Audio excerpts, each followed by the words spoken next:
Deuteronomio 29:5 Ajá, sí. dice, a ver, lo voy a citar. Yo os he conducido durante 40 años en el desierto. Sí. No se han gastado los vestidos sobre vosotros y no se ha gastado la sandalia en vuestro pie. Sí. Esa es. Sí, esa es la pregunta. ¿Cuál es la duda?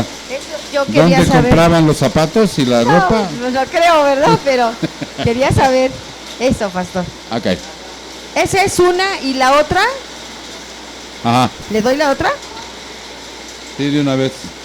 En Números 14:23 habla de cuando entraron, que los que no entraron a la tierra prometida.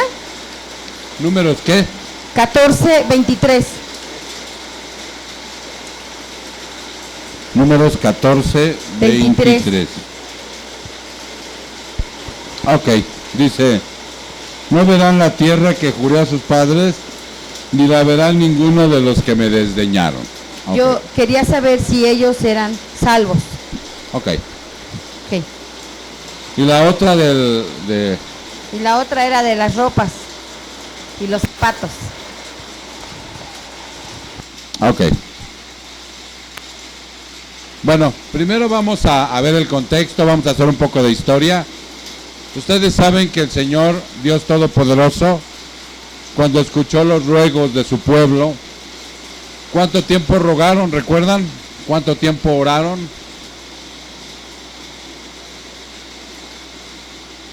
$400 estuvieron rogándole al Señor, y dice la palabra que escuchó su clamor, y ese clamor fue respondido a través de un profeta que fue Moisés. Nosotros conocemos la historia de Moisés. Estamos haciendo un poco de historia porque tenemos gente nueva que va a ir conociendo, Karen, acerca de esto. Dios escogió un pueblo, fue Israel. Ellos, en un momento determinado, en una hambruna, fueron a Egipto y ahí estuvieron. Y después encontraron favor a través de José, uno de los patriarcas. Cuando muere José y muere el faraón que no conocía a José, otro faraón los esclaviza. ¿Por qué razón?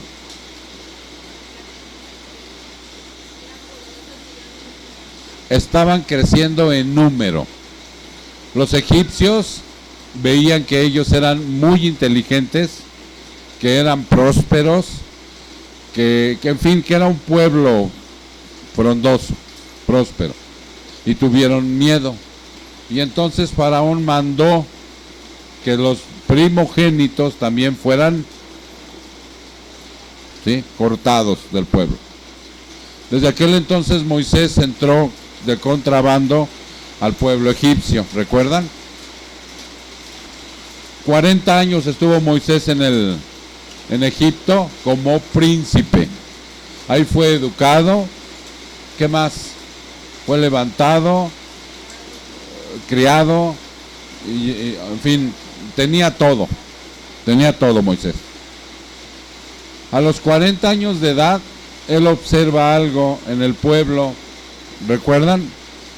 Y entonces, a través de que defiende a uno de los egipcios, a uno de los judíos, de los israelitas, mata a un egipcio y tiene que salir huyendo. Y se va 40 años, ¿a dónde? Al desierto también. Ahí a la tierra de Madián. Ahí se casó con una mujer que no era israelita, era una mujer cusita.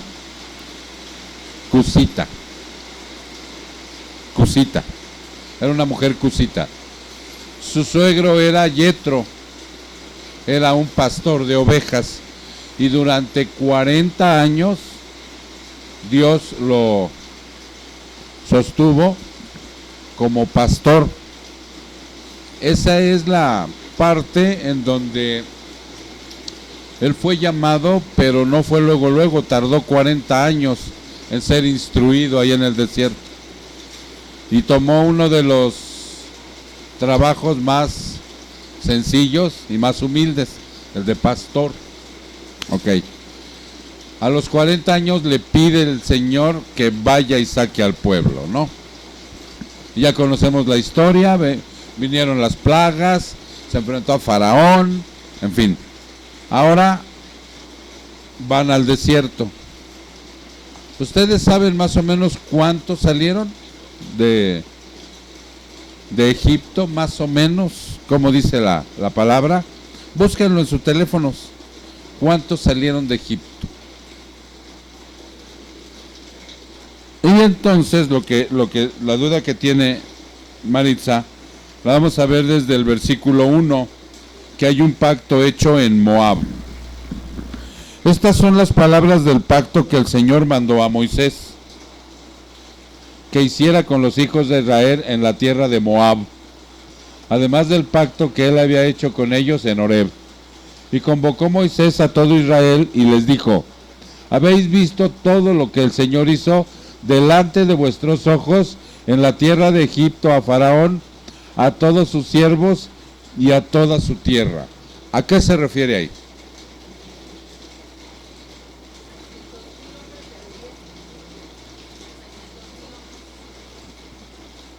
Ok, ahorita vemos el dato histórico. Pero cuando le dice en el 2, y convocó Moisés a todo Israel y les dijo: ¿habéis visto? Le dijo al pueblo: ¿habéis visto a todo Israel? ¿Habéis visto todo lo que el Señor hizo delante de vuestros ojos en la tierra de Egipto a Faraón y a todos sus siervos y a toda su tierra? ¿Qué les estaba diciendo? No.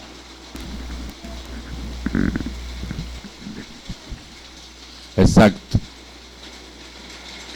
Ellos habían visto los prodigios de Dios cuando les mandó las plagas a todos los egipcios y vieron la grandeza de él. ¿Sí se dan cuenta? Mandó ¿cuántas plagas?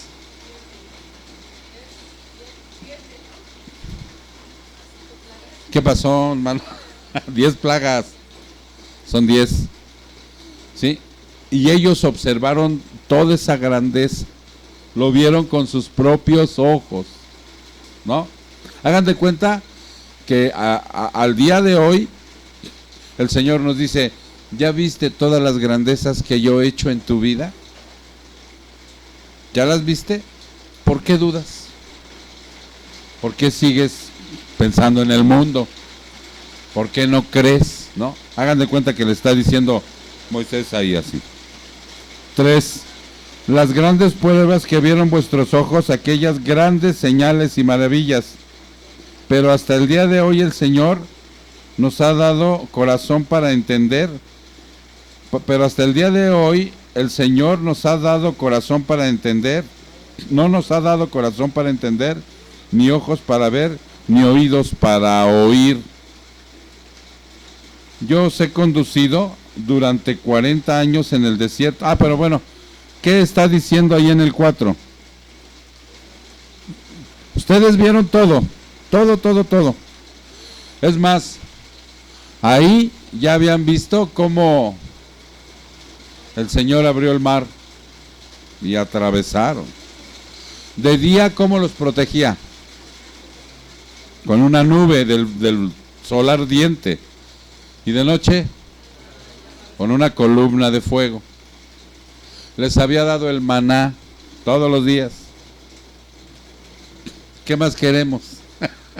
¿No? Dice: Señor, ¿qué más quieres que te muestre? Además, no, ya habían visto lo del mar, todo. Entonces, por eso les dice en el 4, pero hasta el día de hoy, el Señor no os ha dado corazón para entender, ni ojos para ver, ni oídos para oír. Ellos seguían de necios, de desobedientes, de idólatras. Cuando Moisés subió por los 10 mandamientos, ¿qué hicieron? Hicieron un becerro, un vellocino de oro. Entonces, ¿de dónde viene nuestro entendimiento? ¿De dónde viene nuestro conocimiento? ¿De dónde viene el que el Señor abra nuestro corazón? De Él. Si Él no quiere, mira, estaremos aquí y estaremos ciegos, sordos y mudos. ¿Ya se entendió? Porque el domingo yo les comentaba algo acerca del conocimiento. El conocimiento es bueno, pero sin práctica no vale. Porque te vuelves un erudito igual a los de antaño y te conviertes en fariseo. Entonces, aquí viene lo que preguntaba Maritza. Yo os he conducido durante 40 años en el desierto. No se han gastado los vestidos sobre vosotros, no se ha gastado la sandalia en vuestro pie. No habéis comido pan, ni habéis bebido vino, ni sidra, para que sepáis que yo soy el Señor vuestro Dios. O sea, no los dejó padecer. Digo, ¿cuánto dura un ropaje? ¿No? Mas sin embargo, ahí está diciendo el Señor que ni su vestido ni sus sandalias se gastaron, y mucho menos dejaron de comer. Es a lo que se refiere. Si nosotros buscamos una aplicación el día de hoy, ¿no? ¿Qué nos querrá decir el Señor? Adelante. No le pasan el micrófono, por favor, porque lo mismo que dice en Mateo, me parece, de que si aún los pájaros comen, que no trabajan y hacen nada, Dios los provee, pues más importantes son los hijos de Dios. Igual en el Nuevo Testamento se refiere a que de la manera en la que uno confía en Dios, Él va a proveer siempre y cuando pues nosotros seamos confíe. Uno confíe, ¿no? Nada más que aquí les está haciendo una especie como de reproche. Miren, han visto todas mis grandezas y ustedes no han confiado. ¿Sí? No han confiado en mí. Ahora, en el día de hoy, nosotros sabemos por lo que está diciendo Eric, que su misericordia es para siempre, su providencia es para nosotros.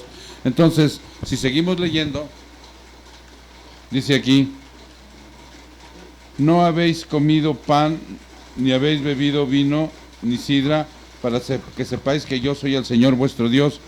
Cuando llegasteis a este lugar, Seón, rey de Hesbón, Og, rey de Basán, salieron a nuestro encuentro para pelear, pero los derrotamos y tomamos su tierra y les dimos en herencia a los rubenitas y a los gaditas, a la media tribu de Manasés.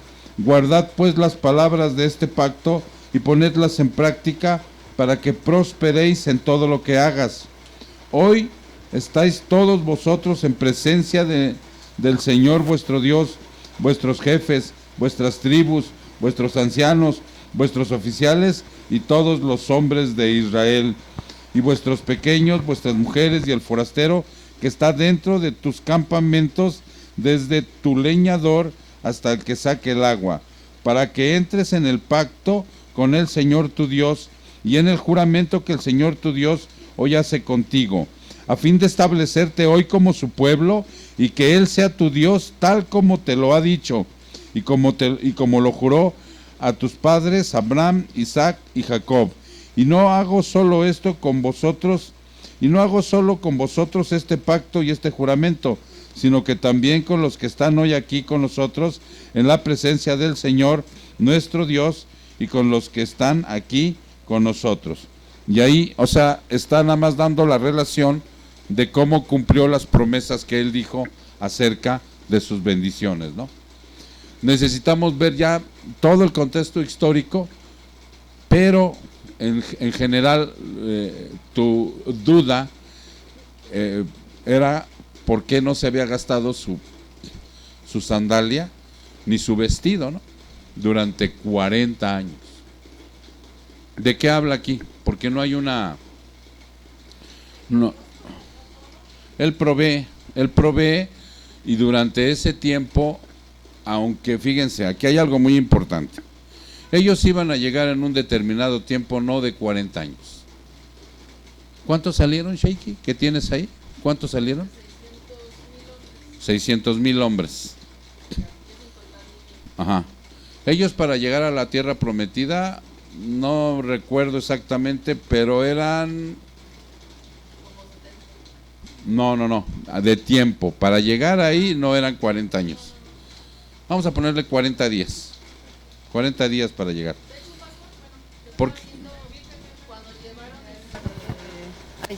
Cuando fueron a enterrar a Jacob, cuando falleció, realmente fueron como unos 12 días más o menos.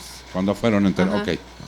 Era un tiempo muy corto en el que tenían que llegar a través de ¿qué? De la obediencia. Y tardaron en llegar 40 años y no entraron. No entraron. ¿Quién entró únicamente?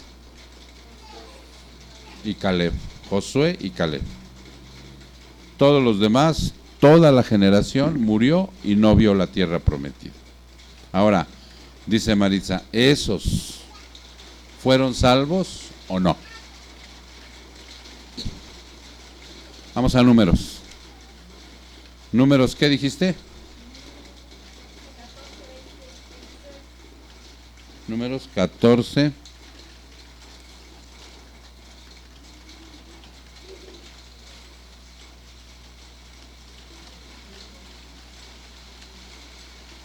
El pueblo, fíjense, el contexto es cuando un pueblo se rebela. Y estamos viendo desde qué, desde el 14, Maritza, ¿me dijiste? Al 20. Ok. Vamos a ver desde el versículo 13, dice, pero Moisés respondió al Señor, entonces lo oirán los egipcios, pues tú sacaste a este pueblo del medio de ellos con tu poder, y se lo dirán a los habitantes de esta tierra, estos han oído que tú, oh Señor, estás en medio de tu pueblo, porque tú, oh Señor, eres visto cara a cara, cuando tu nube está sobre ellos, y tú vas delante de ellos de día en una columna de nube y de noche en una columna de fuego. Ahí están protegidos, ¿no? Como habíamos comentado. Pero si tú destruyes a este pueblo como a un solo hombre, entonces las naciones que han oído de tu fama dirán, ¿por qué el Señor no pudo introducir a este pueblo a la tierra que les había prometido con juramento? Por eso los mató en el desierto. Fíjense lo que dice ahí, 16, porque el Señor no pudo introducir a este pueblo a la tierra que les había prometido con juramento, por eso los mató en el desierto. Pero ahora yo te ruego que sea engrandecido el poder del Señor, tal como tú lo has declarado, diciendo, el Señor es lento para la ira y abundante en misericordia, y perdona la iniquidad y la transgresión, mas de ninguna manera tendrá por inocente al culpable. ¿Quieres comentar algo? Adelante. Hebreos 3, del 16 al 19, dice claramente que no entraron. Dice 3:16, ¿y quiénes fueron los que se rebelaron contra Dios a pesar de haber oído su voz? ¿No fue acaso el pueblo que salió de Egipto guiado por Moisés? ¿Y quiénes hicieron enojar a Dios durante 40 años? ¿Acaso no fueron los que pecaron, cuyos cadáveres quedaron tirados en el desierto? ¿Y a quiénes hablaba Dios cuando juró que jamás entrarían en su descanso? ¿Acaso no fue a los que desobedecieron? Como vemos, ellos no pudieron entrar en el descanso de Dios a causa de su incredulidad. Ok, seguimos. Ahí hay una referencia, Él está diciendo, el Señor es lento para la ira y abundante en misericordia, y perdona la iniquidad y la transgresión, mas de ninguna manera. Eso es lo que nosotros tenemos que observar. Cuando decimos que es lento para la ira y tarde para enojarse, dice aquí, es lento para la ira y abundante en misericordia, no quiere decir que siempre vas a estar bien si desobedeces, porque dice, y perdona la iniquidad y la transgresión. Sí perdona. ¿A través de qué? Del arrepentimiento. ¿Ya se entendió? 2 dice punto y coma, más de ninguna manera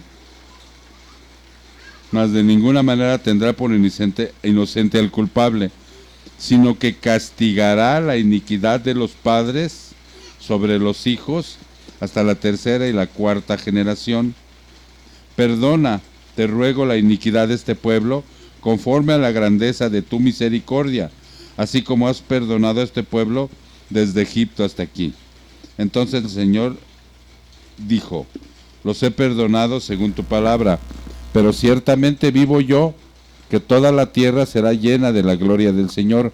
Ciertamente todos los que han visto mi gloria y las señales que hice en Egipto y en el desierto, y que me he puesto a prueba estas 10 veces y no han oído mi voz, no verán la tierra que juré a sus padres, ni la verá ninguno de los que me desdeñaron. Pero a mi siervo Caleb, porque ha habido en él espíritu distinto, me ha seguido plenamente, lo introduciré en la tierra donde entró, y su descendencia tomará posesión de ella. ¿Ya observaron, hermanos? Es igual. Hoy nosotros sabemos que tenemos un Dios, que estamos en la era de la gracia, y está con sus brazos abiertos, esperando que venga el pueblo. ¿Sí me explico? Aquel que quiera el arrepentimiento y la fe. Pero de ninguna manera, dice, pasaré por alto la transgresión. Y aquellos que creen que Dios no castiga, aquí lo dice claramente, castigaré a aquellos, ¿sí?, que transgredan. ¿Ya se entendió? Entonces ellos no entran a la tierra prometida, no fueron salvos. Esa era tu duda, ¿verdad, Maritza? ¿Alguien tiene alguna otra duda con respecto a esto, hermanos? ¿O alguien quiere aportar algo? Ahorita que leíamos esto que dice que visita la maldad de los padres sobre los hijos hasta los terceros y los cuartos. La tercera y cuarta generación. Ajá. Eso se refiere a que si un padre peca, bueno, es que por las maldiciones generacionales. No, porque la palabra de Dios dice que el hombre que pecare, ese morirá. Pero hay, por decir, se refiere a la cuestión en la parte de la idolatría, en los 10 mandamientos, no sé si lo han visto. Vámonos a Éxodo 20.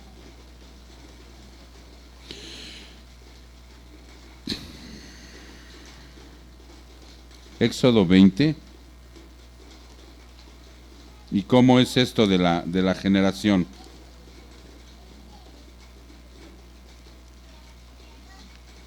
Éxodo 25. Éxodo 20 desde el 4. Dice, no te harás ídolo ni semejanza alguna de los que están arriba en el cielo, ni abajo en la tierra, ni en las aguas debajo de la tierra. No los adorarás ni los servirás, porque yo soy el Señor tu Dios, Dios celoso, que castigo la iniquidad de los padres sobre los hijos. Ahí vuelve a aparecer la misma acepción. Hasta la tercera y cuarta generación de los que me aborrecen. ¿Qué quiere decir esto? Miren, yo recibo una instrucción de chico con respecto a la idolatría. Me hacen creer en la Virgen María, la Virgen de Guadalupe, los santitos, ¿sí?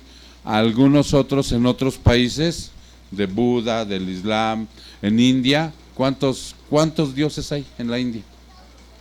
Como 3,000 o 4,000, ¿no? Que el dios de esto, que el dios de aquello.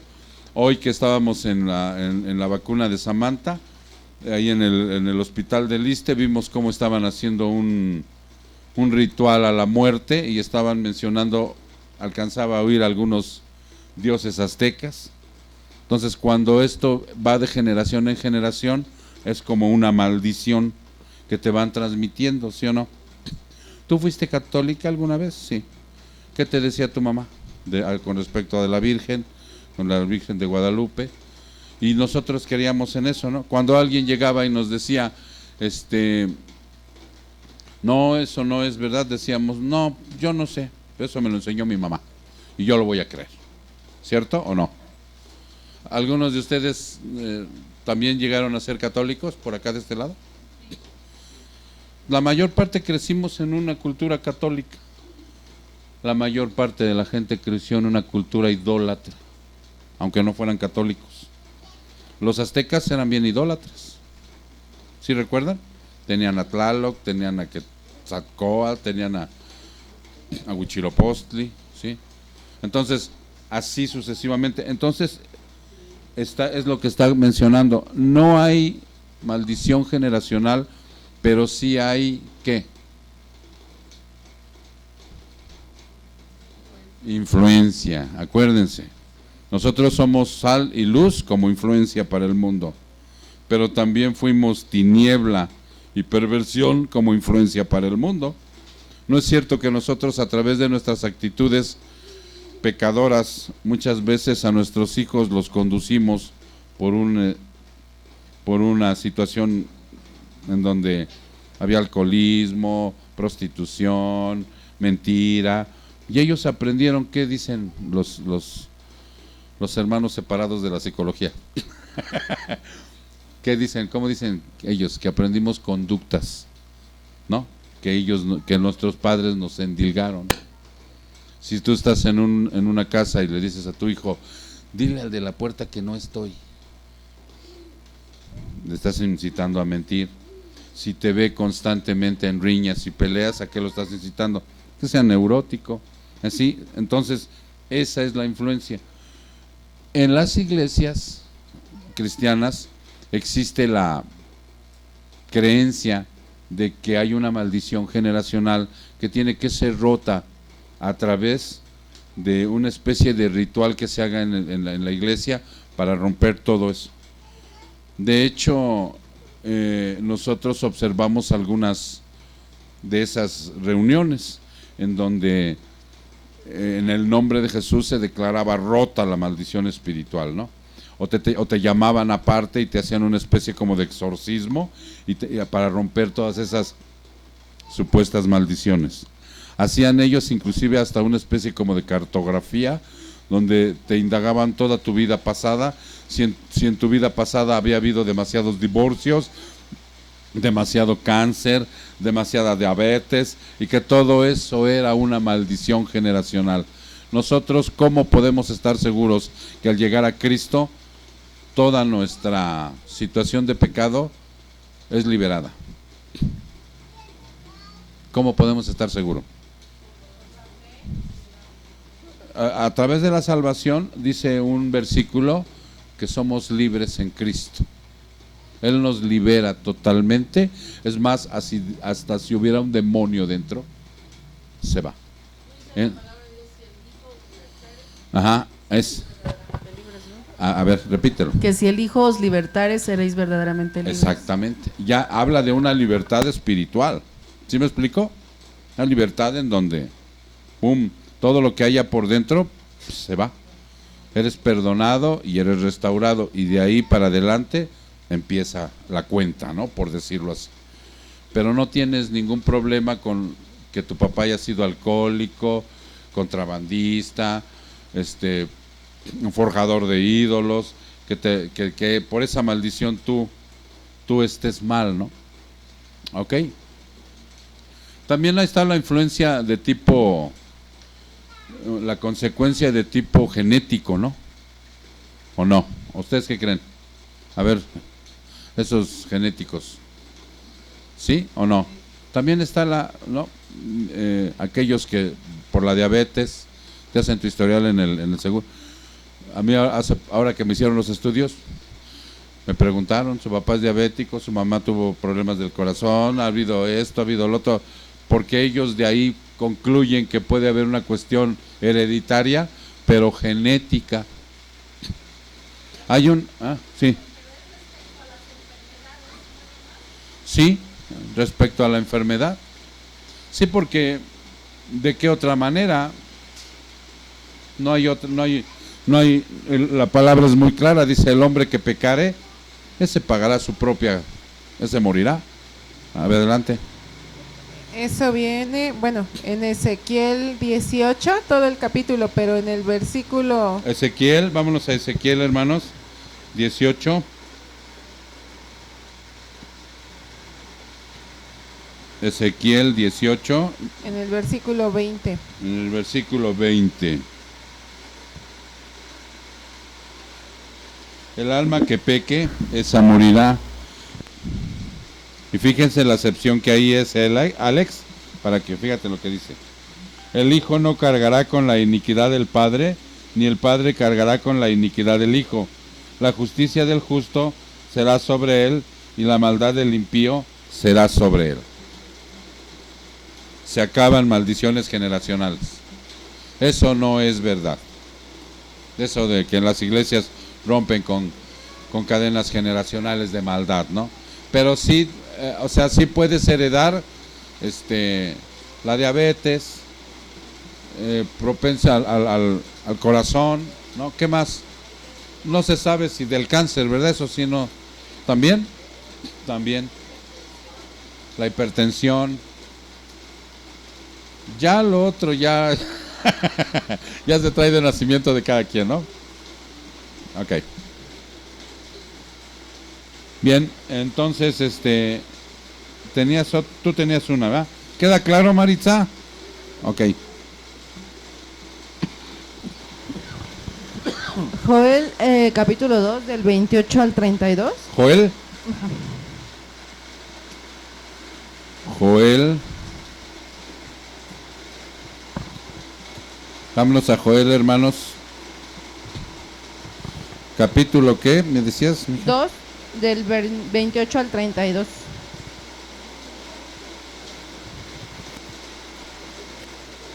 Adelante, Alex. ¿Leo todo o solo leo todo eso? Del versículo, ¿qué? 28 al 32. Sí. Y después de esto derramaré mi espíritu sobre toda carne, y profetizarán vuestros hijos y vuestras hijas, vuestros ancianos soñarán sueños, y vuestros jóvenes verán visiones. Y también sobre los siervos y sobre las siervas derramaré mi espíritu en aquellos días, y daré prodigios en el cielo y en la tierra, sangre y fuego y columnas de humo. El sol se convertirá en tinieblas y la luna en sangre, antes que venga el día grande y espantoso de Jehová. Y todo aquel que invocar el nombre de Jehová será salvo, porque en el monte de Sión y en Jerusalén habrá salvación, como ha dicho Jehová, y entre el remanente al cual él habrá llamado. Y mi duda es si todo esto, el contexto es antes de la venida del Señor, o esto ya fue cuando el Pentecostés y... El Pentecostés. Ok, 28 al 32, ¿sí? Vamos a verlo detalladamente. Es importante, ya lo hemos visto en otras ocasiones, pero es importante recordarlo. Esta es una profecía de Joel. Y sucederá que después de esto derramaré mi espíritu. Punto 1. Espíritu con E grande. Ahí habla del Espíritu Santo. ¿Ok? Sobre toda carne.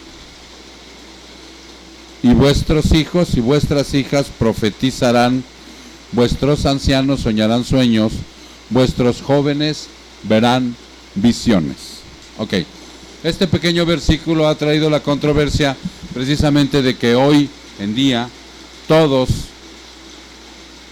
hacen esto de los hijos de Dios, o algunos que tienen el don, que van a seguir viendo visiones, que van a profetizar, que van a tener sueños, como nuevas revelaciones, ¿no? Entonces vamos a ver qué dice aquí. Joel comienza esta parte con una doble expresión de tiempo. Sucederá. Fíjense bien, vamos por partes. Es una doble expresión de tiempo. Sucederá. Y después de esto, para indicar que ahora va a presentar una nueva profecía. El apóstol Pedro también da la impresión de un futuro lejano y no inmediato, cuando al citar a Joel, y sucederá en los últimos días.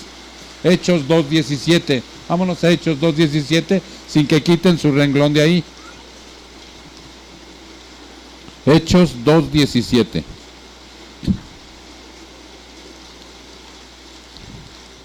Pedro, Pedro está, ¿recuerdan ahí qué está haciendo Pedro? Está dando un sermón, el primer sermón, ya con el Espíritu Santo. Y dice, 16, sino que esto es lo que fue dicho por medio del profeta Joel, y sucederá en los últimos días, dice Dios, que derramaré mi espíritu sobre toda carne, y vuestros hijos y vuestras hijas profetizarán, vuestros jóvenes verán visiones, y vuestros ancianos soñarán sueños, y aún sobre mis siervos y sobre mis siervas derramaré de mi espíritu en esos días, y profetizarán, y mostraré prodigios arriba en el cielo, señales abajo en la tierra, sangre y fuego y columna de humo. El sol se convertirá en tinieblas, la luna en sangre, antes de que venga el día grande y glorioso del Señor. Y sucederá que todo aquel que invoque el nombre del Señor será salvo. 2, está mencionando Joel. Ok. Entonces dice aquí, derramaré mi espíritu sobre toda carne. La frase toda carne a veces se refiere solo a Israel. ¿Sí? Ok. En estos versos, el Espíritu del Señor estará al alcance de todo Israel. En el Nuevo Testamento, los gentiles son incluidos en esa promesa.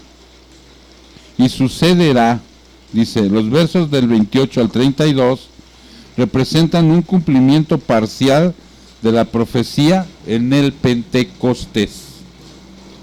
¿Ya se entendió? Es parcial, cumplida en el Pentecostés. ¿Qué pasó en el Pentecostés? Fue derramada y ellos hablaron en lenguas, hubo profetización. Es más, de ahí se viene a desprender sí, todavía hay tiempo, la situación de lo que hoy les voy a poner en tela de juicio acerca de que si hay profetas en el Nuevo Testamento o no hay profetas.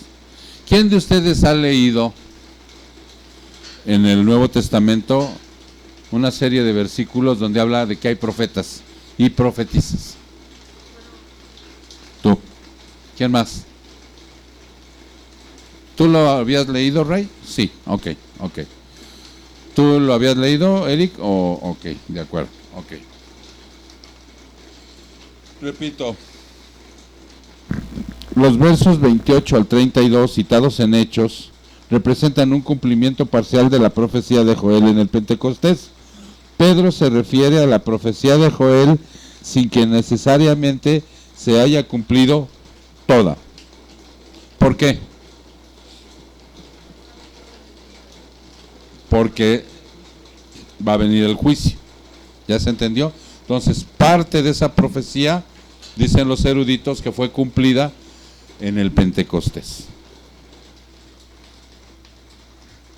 Muchos de esa profecía no se cumplió en aquel día, así que el cumplimiento total de la profecía de Joel tendrá lugar en el futuro. ¿Ya se entendió? Ok. Entonces, si regresamos a Joel, queda claro, Alex, para ti que parcialmente se cumple en Pentecostés, pero en el día del Señor se cumplirá completamente. Y no hay duda para nosotros. Pero nosotros, les digo que yo tenía una plática con mi esposa que estaba leyendo Hechos, y me decía que en Hechos, vámonos a Hechos 21. ¿Alguien más trae preguntas? Ok. Hechos 21.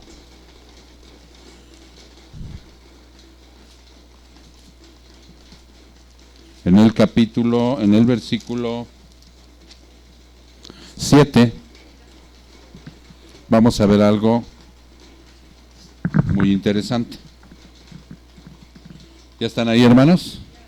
Terminado el viaje desde Tiro, llegamos a Tolemaida y después de saludar a los hermanos, nos quedamos con ellos un día. Al día siguiente partimos y llegamos a Cesarea, y entrando en la casa de Felipe, el evangelista, que era uno de los 7, nos quedamos con él. Este tenía 4 hijas, que eran doncellas que profetizaban.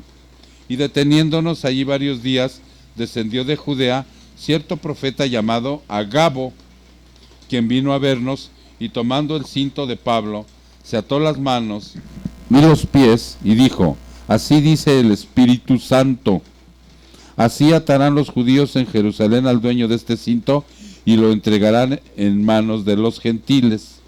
Al escuchar esto, tanto nosotros como los que vivían ahí, les rogamos que no subiera a Jerusalén. Entonces Pablo respondió: ¿qué hacéis llorando y quebrantándome el corazón? Porque listo estoy no solo a ser atado, sino también a morir en Jerusalén por el nombre del Señor. Como no se dejaban persuadir, nos callamos diciéndonos: que se haga la voluntad del Señor. Si ustedes observan estos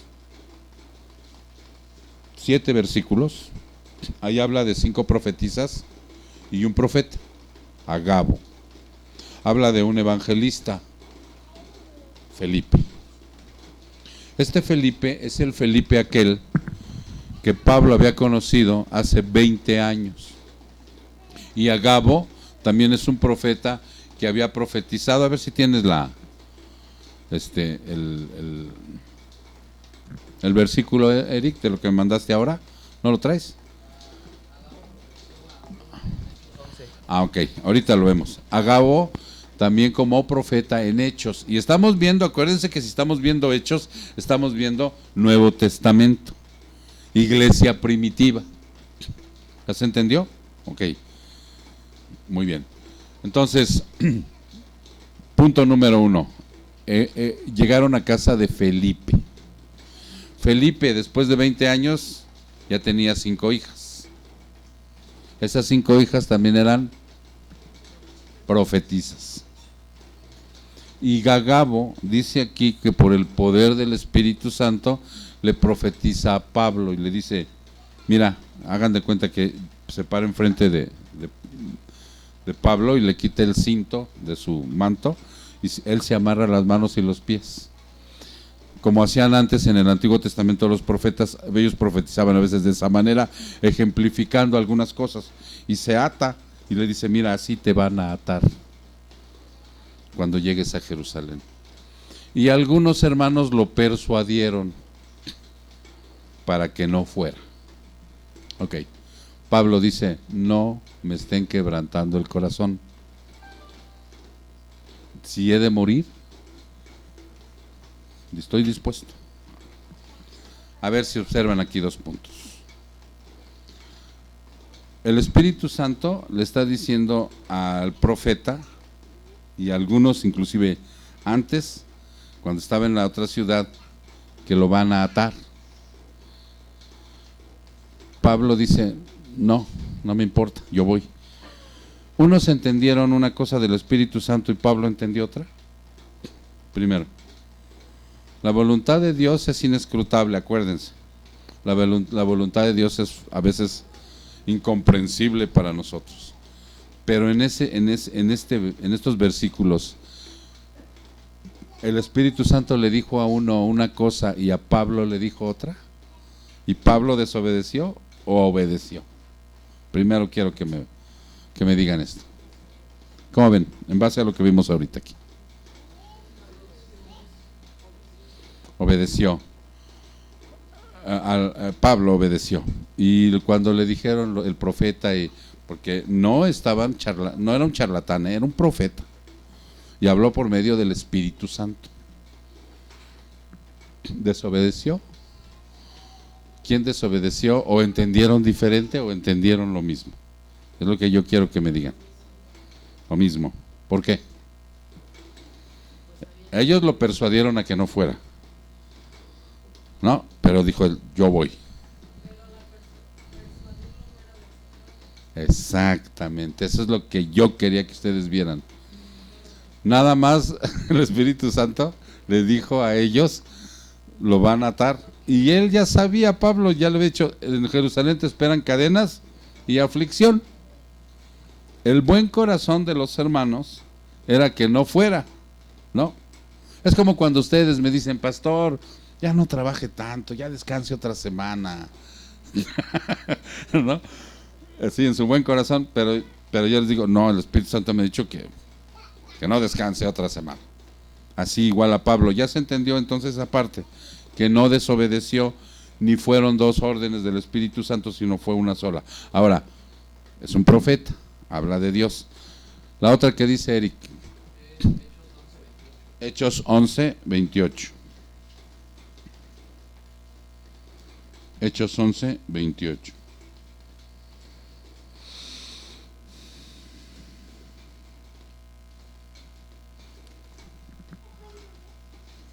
¿Ya, hermanos? ¿Están ahí?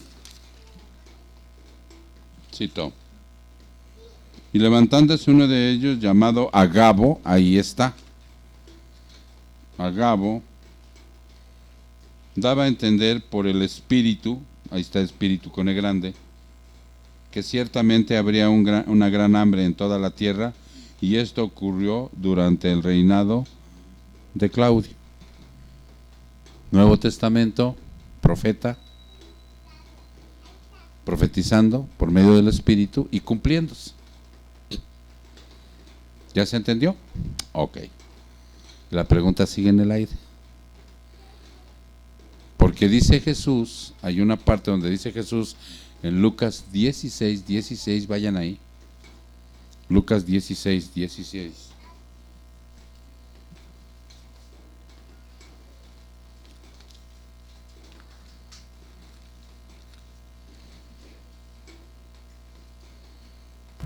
La ley y los profetas se proclamaron hasta Juan. Desde entonces se anuncian las buenas nuevas del reino de Dios y todos se esfuerzan por entrar en él. Entonces dice Jesús, hasta Juan, la ley y los profetas. No. Esto es verdad. A ver, Eric, pasen el micrófono a Eric.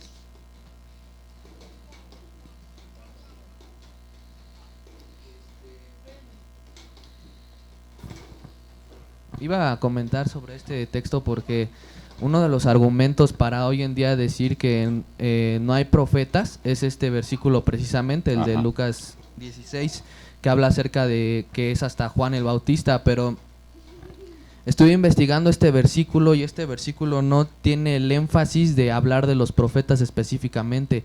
Lo que Jesucristo se estaba refiriendo en este texto se refería a un tiempo. El tiempo de los profetas, el tiempo de... ¿Qué más dice? ¿16?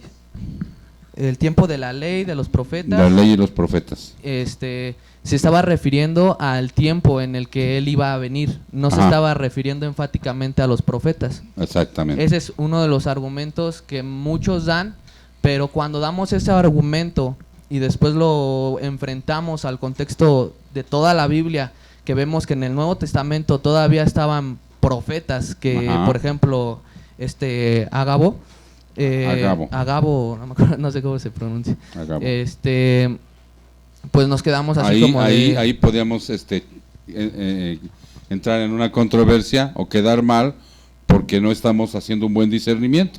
Exacto. ¿Ok?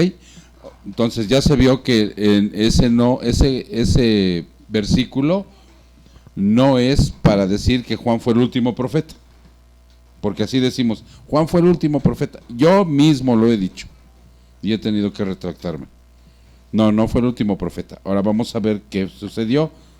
¿Sí? Hay otro versículo ahí en mismo Hechos 11:27. Hechos 11:27. Hechos 11:27,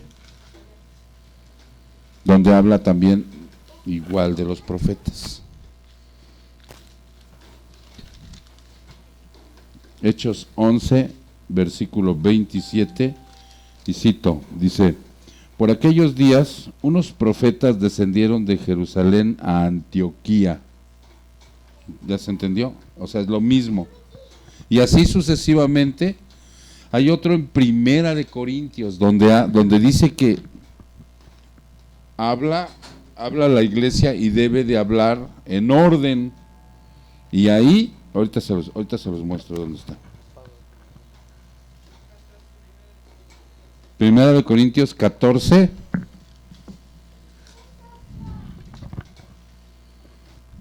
Primera de Corintios 14, versículo.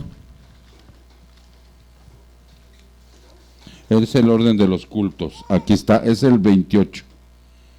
Dice, pero si hay un intérprete que guarde silencio en la iglesia y que hable para sí y para Dios, y que 2 o 3 profetas hablen y los demás juzguen. Ok. Entonces, si nosotros observamos, hermanos, toda esta información está llena y hablando de profetas, del Nuevo Testamento.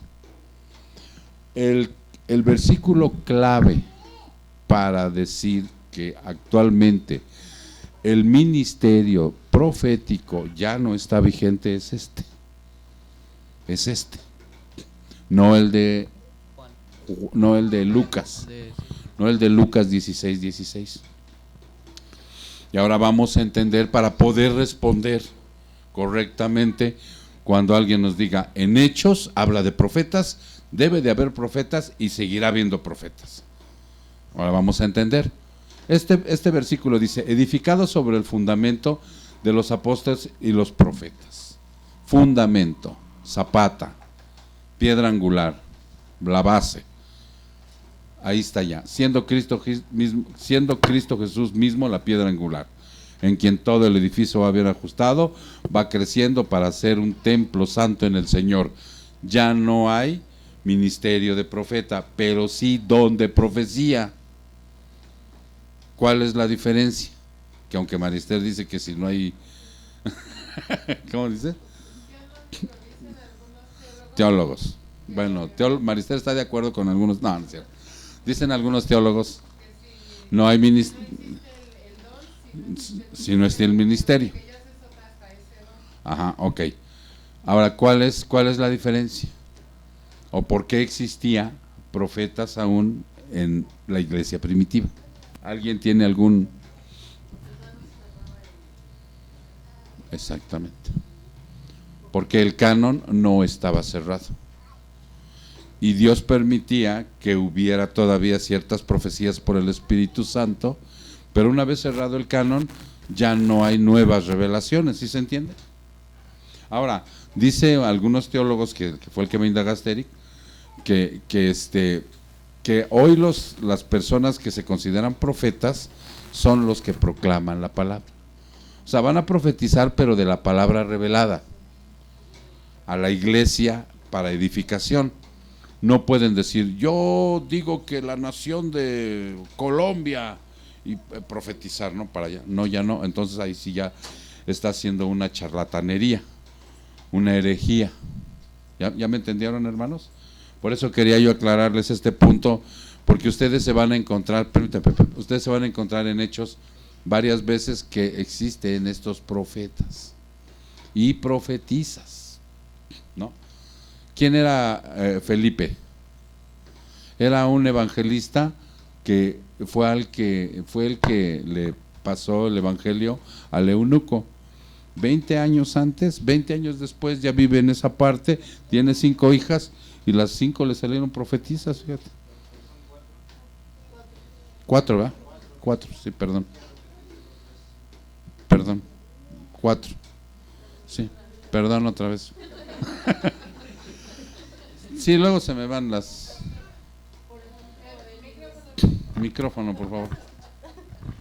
Por ejemplo, el ministerio apostólico, Ajá. que ya no está vigente el apóstol como igual. tal, pero los misioneros cumplen ese ministerio cuando es don ahora. Sí.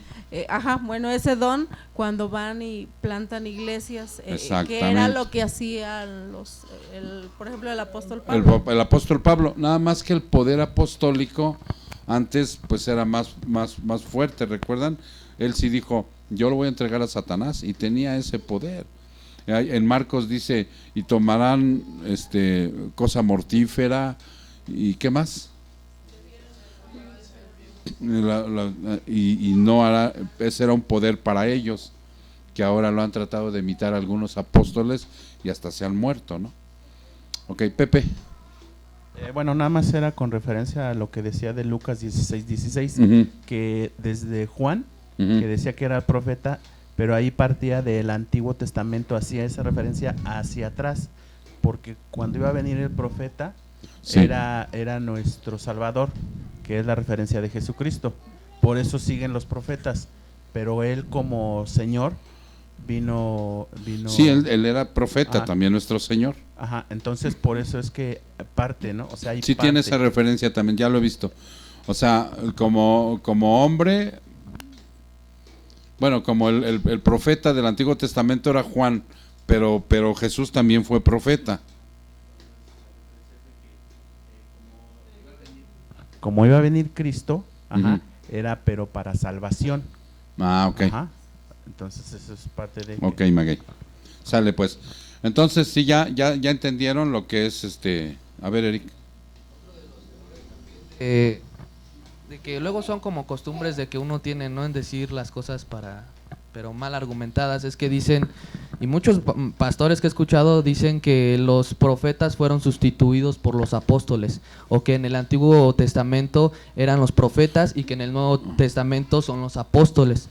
Pero cuando es en el Nuevo Testamento y uno se da cuenta que había profetas, entonces lo que yo pude investigar e entender por medio de las páginas y la Biblia que estuve investigando, es que como tal, como decía la hermana, el ministerio de profetas y de apóstol, de alguna manera uno lo cumple, no porque uno sea profeta o apóstol, sino porque estamos sobre el fundamento y la enseñanza de los apóstoles y de los profetas, que fue hasta el primer siglo donde ya no hubo profetas y apóstoles, por lo que también decía Shea, ya se había cerrado totalmente las escrituras, y desde ese momento el que tenga la manera de profetizar no es porque sea profeta, es porque está sobre el fundamento del profeta. Exacto. Y igual sí, es la apóstol. palabra. Estamos predicando la palabra, estamos haciendo un discernimiento de la palabra. Ahora, sobre los 5 ministerios que menciona Efesios también, muchos dicen que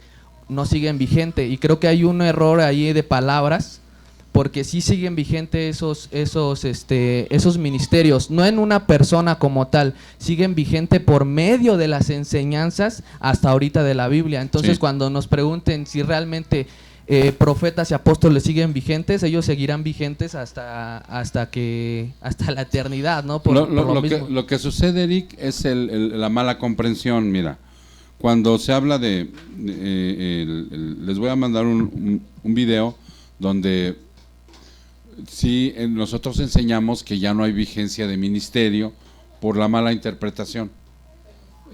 O sea, sí hay vigencia en base a lo que dice él, pero siempre existe esa situación de mala interpretación. Si tú dices que sigue vigente, van a salir profetas y apóstoles, como siempre, ¿no? Con la mala interpretación.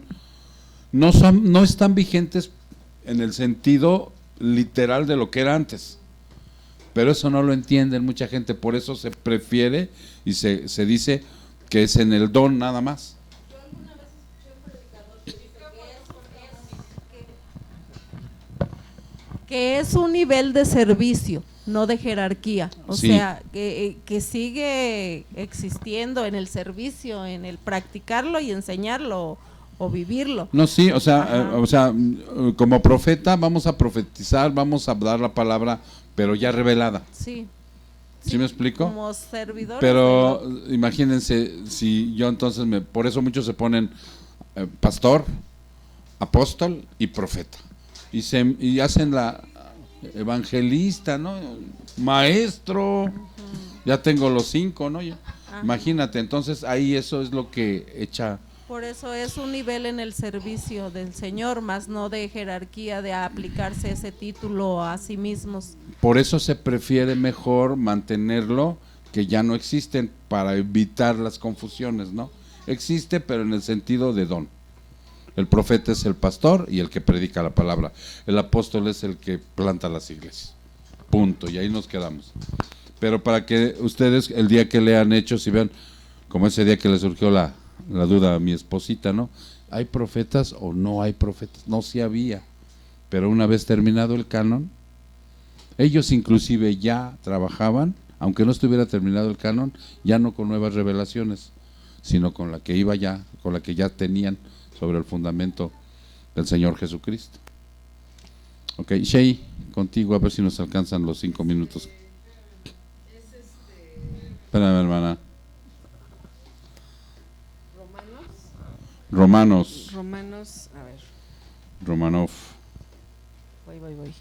Es Romanos. Ahí. Espérame tantito. Es que ya lo tenía y ahorita lo acabo de ver. Habla acerca de A ver, de más o menos de qué es. de cuando el pueblo, o sea, dice que no te envanezcas porque tú creas que ¿cómo se llama? Que tú entrases y los israelitas no, sino porque ahorita es un tiempo para los gentiles, pero después ya va a venir el tiempo de los israelitas. Entonces creo que es Romanos 27. ¿Pero qué capítulo? Ay, a ver, es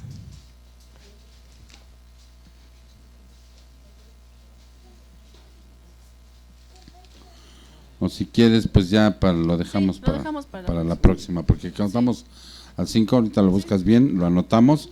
Al fin, la otra semana también tenemos preguntas y respuestas. Y ya después les doy un culto. ¿Sale, mis hermanos? Bueno. Ok, bien, mis hermanos, entonces espero que no nos haya traído confusión esto de los apóstoles y los profetas, sino que nos haya quedado claro en el corazón que hoy la persona que profetiza es sobre la nueva revelación, ¿no? La equivocación está en que ahora también quieren adivinar el futuro, quieren traer nuevas revelaciones, nuevas situaciones que dicen ellos que Dios les ha comunicado, ¿no? Algunos, inclusive yo veía ahora que estuvo malito este hombre que se murió de cáncer, que era un cantante, Julio Melgar, salió el otro cantante, ¿cómo se llama? Un flaquito también, Marcos Barrientos. Y entonces él varias veces ahí le declaró y le profetizó salud y que vería a sus nietos, ¿no? Y precisamente antier estaba yo viendo un video de Marcos Barrientos donde se desmiente afortunadamente, o sea, perdió rating en sus, porque ellos son cantantes de rating, de vender discos y esto, y cuando le preguntaron, oye, ¿en qué falló tu profecía sobre este hombre de Dios? Dijo, no, realmente me equivoqué, me ganó la emoción y realmente no era de Dios, era un deseo mío como hombre. Y bueno, pues estuvo bien en el sentido de haber reconocido que no puede profetizar, ¿no? Sí, ándale, como que le echó humildad, pero ahí decían los críticos que había perdido buenas ventas de discos, ¿no? Porque muchos lo tomaron como incrédulo, porque son figuras públicas. A mí en lo personal esa declaración me da gusto, de verdad, que él realmente pudiera en su corazón renunciar a sus falsas creencias, ¿no? Y que realmente entrar en una sana doctrina, pero ante el mundo quedó como un falso, como un mentiroso, como un tonto y que hasta perdió. Pero en realidad ese es el problema de los apóstoles ahora, que se hacen llamar apóstoles, profetas, maestros y todo este rollo. Micrófono.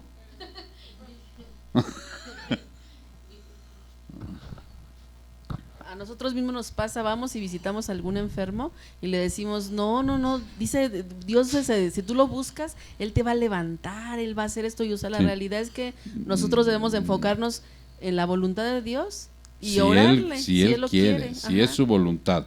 Sí. Cuando te pregunten, hermano, es que en la cruz Él dice que sanó mis llagas y por sus llagas yo soy sanado. O sea, coméntenles que no se refieren a nada más aquí, sino realmente fuimos sanados para allá, o sea, con un cuerpo glorificado, como lo que cantábamos hace rato, ¿no? En donde ya no vamos a tener enfermedad, muerte, en donde ya no va a haber nada de eso, sí, y que esa es una promesa, sí, Pepe. Ya nada más para cerrar, bueno. Sí. Yo creo que lo que hemos visto es porque dice que nosotros somos portadores para llevar las buenas nuevas, pero para la salvación ya el Espíritu va preparando a las personas conforme usted, que es pastor, a los que tienen otros ministerios, pero también como dones. Y lo importante es la salvación, que es lo que habla la palabra, decir la verdad, para que entonces sí sean libres todos los que son ¿cómo se llama? Salvos. Ujú. Eso es la... Sí, o sea, enfatizando, ¿no?, la cuestión del profeta y el apóstol. Este es el versículo, ¿eh? Este es el versículo donde podemos decir, realmente ya no existen los profetas como en el Antiguo Testamento, si así lo quieres manejar. Yo sí lo manejo tajante, ya no hay ministerio de profetas ni de apóstoles, aunque ya ahorita se aclaró por medio de Elena y Eric, que en el sentido del servicio, en el sentido del don, pues van a seguir existiendo, pero ya no como en el Antiguo Testamento, ya no. ¿Sale, mis hermanos? ¿Queda claro? Muy bien, vamos a orar. Padre, te damos gracias, Señor, primeramente porque a pesar de nuestra limitancia, Padre, tú nos dejas entrever cosas preciosas en tu palabra.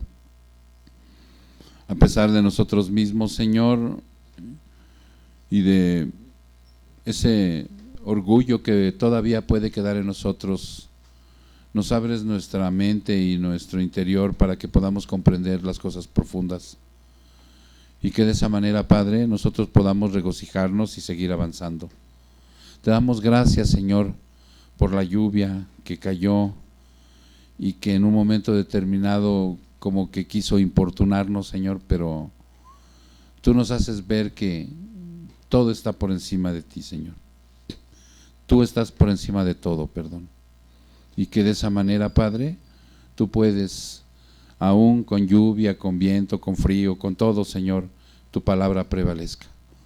Te pedimos humildemente, Padre, que en esta noche estas palabras que tú nos has dado queden en nuestro corazón, y que te pido, Señor, que lleves a mis hermanos con bien a sus lugares donde ellos provienen, a sus hogares, y que de esa manera, Señor, tú los guardes de cualquier peligro, de cualquier choque, de cualquier robo, y que todos juntos, Padre, podamos en esta noche, Señor, rendirte el honor y la gloria que tú te mereces. Muchas gracias, Señor. Te lo pedimos en el nombre de Jesús. Su pueblo dice, amén.